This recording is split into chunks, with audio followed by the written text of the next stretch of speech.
Hi everyone, it's Lou from Dirigo Safety. It's been 2 weeks and it's that time to get another update and look at what's going on in the world of policing.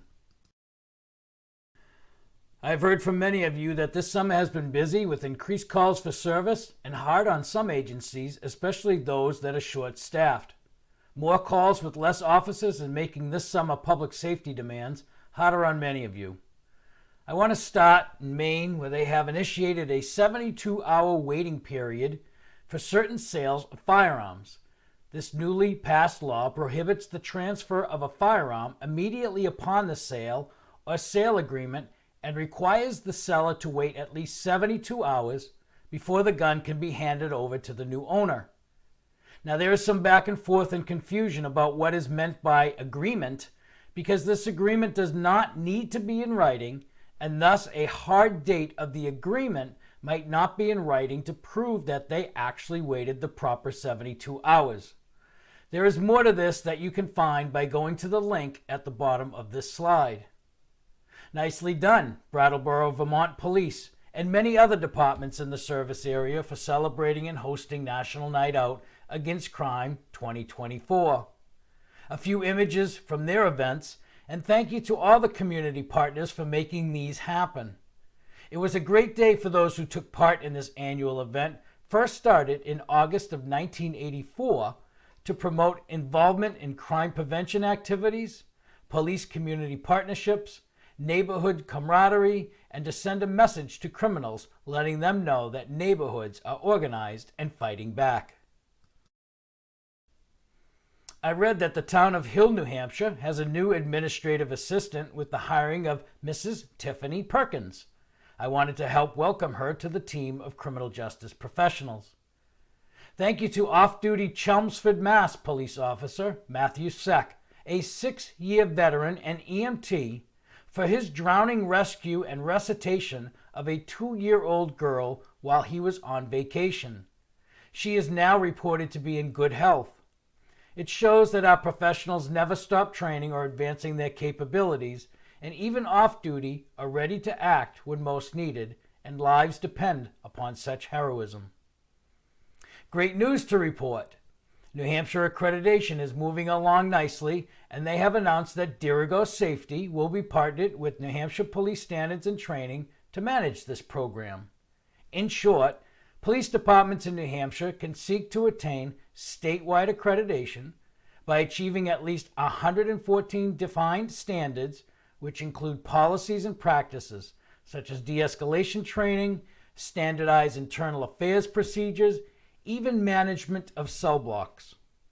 The Governor and Executive Council approved Dirigo to be the State Accreditation Program Manager, similar to the way in which Dirigo manages Maine's police accreditation. These Northern New England law enforcement news roll call briefings provide concise updates on police-related matters in Maine, New Hampshire, Vermont, and Northern Massachusetts. These briefings are designed to deliver important and useful information that you may not yet have encountered in the news or in your confidential briefings. These short briefings are filled with heroic events. Sometimes they include some legal updates, other times filled with crimes that are happening in the area, but always they include a little training, such as in our next slide. I wanted to share with you a terrific read that I recently completed. Living with Mr. Fahrenheit by Lisa Beecher is an Amazon best-selling memoir about her family struggles with mental health and was published to help other families, specifically families of first responders. Lisa Beecher and her husband are police officers in Maine, were deeply invested in careers and family when he experienced a psychotic break from job-related stress. From a treatment failure in a psychiatric hospital to her husband's return to work and beyond, the family was forced to operate by the rules of a culture that does not encourage and support caring for police officers' mental health in an optimal way. Learn much more about the trauma of everyday police work, how it affects not just you but those around you, and how you might prevent or overcome the cumulative erosion of your mental health because of your everyday police work. I see that historic Nashville, New Hampshire hosted the FBI leader class, where 46 dedicated and professional law enforcement leaders representing New Hampshire, Massachusetts, and Vermont attended. Well done to Officer Clow as he begins his police career with the University of New Hampshire. Good luck at the academy, sir. Well, stealing your money is still happening, and scammers are finding new ways to target seniors, posing as bankers, government agents, IT experts, lottery officials, romantic partners, even relatives, all with one goal: stealing your money. Despite ongoing news stories and warnings from law enforcement agencies, more than 100,000 Americans fell for scams last year, and 2/3 of them were seniors. In New Hampshire alone, 400 New Hampshire residents, 60 and older, fell victim to scams in 2023 at a loss of more than $11 million. The FBI in Boston reports that seniors are targeted for several reasons. They're often more polite and trusting. They may be lonely and spend a great deal of time alone. They're a right group for targeting because they're financially stable and own their own homes. Brian Townsend, Senior Assistant Attorney General in Massachusetts, said that while not only seniors fall victim to a variety of scams, they are targeted first and foremost because they have the most assets. They're a generation that saved well, that planned well. They have a variety of investments accounts that they can tap into, and scammers know that, he said.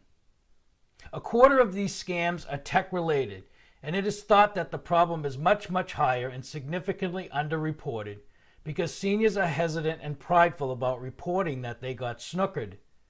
Maybe you can help prevent one with some local community crime prevention training, or perhaps a department social media posting about these types of crimes. The police and fire departments in Bristol, New Hampshire have a new public safety building. Costing $4.8 million, the public safety building is the cornerstone of the town's emergency response system. The facility is equipped with state-of-the-art technology, communications, and equipment to ensure that the community receives top-notch emergency services. Nicely done, Kennebec County Deputy Jeffrey Boudreau and Canine Vixen, for your Patrol Case of the Quarter Award from the United States Police Canine Association, the nation's oldest and largest police dog training and certification organization. The case featured the arrest of a violent suspect who was fighting and beating the deputy canine handler with a golf club until Canine Vixen put a stop to it, even though the dog too was being beaten and at one point was choked by the arrestee. And in case you missed it, the Maine Bureau of Highway Safety has some free training September 9 on the fundamentals of OUI investigations. Now, if you have something noteworthy to share, please don't hesitate to reach out. I'd love to include your contributions in future roll calls and keep everyone informed with the latest and most relevant news. So please keep the update coming. See you again in 2 weeks. I'm Lou. I hope all is well. Now let's get to work.